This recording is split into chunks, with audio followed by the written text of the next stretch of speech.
গঙ্গা ভাঙন প্রতিরোধে কেন্দ্রীয় সহযোগিতা না মেলায় বিজেপি সাংসদের বাড়ি ঘেরাওয়ের হুঁশিয়ারি।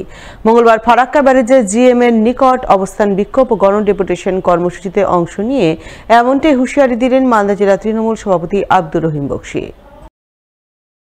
গঙ্গা ভাঙন প্রতিরোধে কেন্দ্রীয় অর্থ বরাদ্দ সহ একাধিক দাবিতে মঙ্গলবার জোরদার আন্দোলনে নামেন মালদা জেলার তৃণমূল নেতৃত্ব। আন্দোলনের অঙ্গ হিসাবে অবস্থান বিক্ষোভ ও গণডেপুটেশন কর্মসূচি পালন করেন ফারাক্কা ব্যারেজ প্রজেক্টের জেনারেল ম্যানেজারের দপ্তরের সামনে।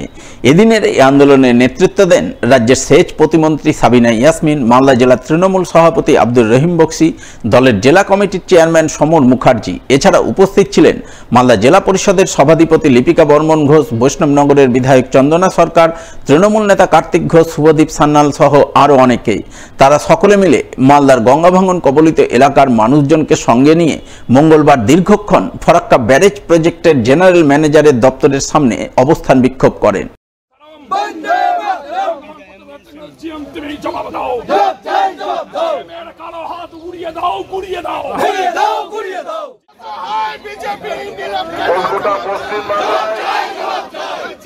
বিধানসভা নির্বাচনের প্রত্যাখ্যাত এবং গত বিক্ষোভ শেষে গঙ্গা ভাঙন প্রতিরোধে কেন্দ্রীয় অর্থ বরাদ্দ, শুখা মরশুমে ভাঙন সমস্যার স্থায়ী সমাধানে ভাঙন প্রতিরোধের কাজ শুরু করা, ভাঙন ক্ষতিগ্রস্তদের ক্ষতিপূরণ প্রদান ইত্যাদি দাবিতে ডেপুটেশন পেশ করেন ফারাক্কা ব্যারেজের জিএম এর নিকট।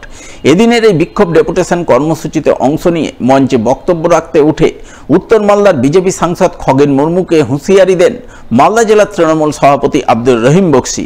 গঙ্গা ভাঙন প্রতিরোধে কেন্দ্রীয় সহযোগিতা না পেলে উত্তর মালদার বিজেপি সাংসদ খগেন মুর্মুর বাড়ি ঘেরাওয়ের হুঁশিয়ারি দেন তিনি।